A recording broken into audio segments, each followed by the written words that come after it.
Have you ever wondered if our memories are stored only in our brains? What if every cell in our body held a piece of who we are? This is the story of Sarah and a heart that remembered. Sarah's life was given a second chance.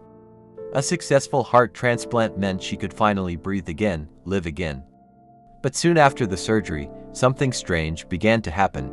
It started with small things, a sudden craving for spicy food she'd always hated, an unexplainable love for jazz music she'd never listened to. She brushed them off as side effects of the medication, her body just adjusting. But then came the flashes, quick, vivid images of unfamiliar places. A winding country road, the interior of a cozy, dimly lit music studio, the feeling of fingers dancing across piano keys. These weren't her memories. They felt foreign, yet deeply personal. Her doctors were sympathetic but had no real answers. They called it postoperative stress. But Sarah knew it was something more. The flashes grew more intense, turning into recurring nightmares. The screech of tires, the shattering of glass, a crushing weight on her chest.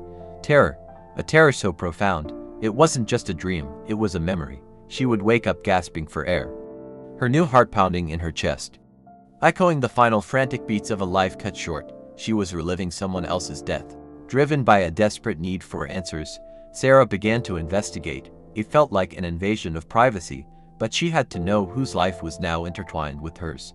Through the Transplant network, navigating a maze of confidentiality rules, she finally found a name, David. Her donor was a young musician named David, who had died in a tragic car accident. Every new detail she uncovered felt like unlocking a piece of a puzzle she didn't know she was solving. David loved spicy food. He was a gifted jazz pianist. He lived near a winding country road. Her strange cravings, her newfound musical tastes, the terrifying visions, it was all David. His life, his passions, his final moments were echoing inside her. The discovery was both a relief and a burden. She wasn't going crazy, but how could she live with these ghostly remnants of another person's life? She felt overwhelmed, lost between her own identity and the powerful presence of his. The nightmares continued, a constant reminder of the tragedy that had given her a future. Searching for solace, she found an online support group for transplant recipients who had similar experiences. They called it cellular memory, while science remains divided for these people. It was a lived reality.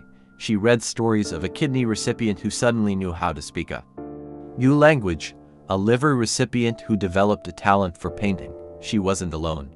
Connecting with others who understood was a turning point. They shared their journeys of confusion, fear, and eventually, acceptance. They taught her not to fight the memories, but to listen to them. They were not a haunting, but an inheritance, a gift. Sarah started to see things differently. She visited the music studio David used to frequent. She sat at the piano, and though she'd never played, her fingers seemed to know where to go, gently pressing the keys, tracing the ghost of a melody. In that moment, she wasn't just Sarah, and he wasn't just a memory. They were connected. She began to embrace this new, expanded version of herself. She learned to play the piano.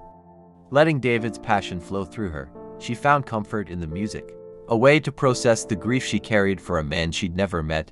She started a small foundation in David's name, funding music education for underprivileged children, turning his legacy into a living, breathing force for good. Sarah's new heart didn't just save her life, it transformed it. She learned that a heart is more than just an organ that pumps blood. It's a vessel of love, of passion, and of memory. By honoring the life of her donor, she didn't lose herself. Instead, she found a deeper, more profound purpose, carrying a beautiful melody forward for two. Her story reminds us that life and memory are mysteries, far more complex and interconnected than we can ever imagine. Thank you for watching. If this story touched you, please like and subscribe for more incredible human stories.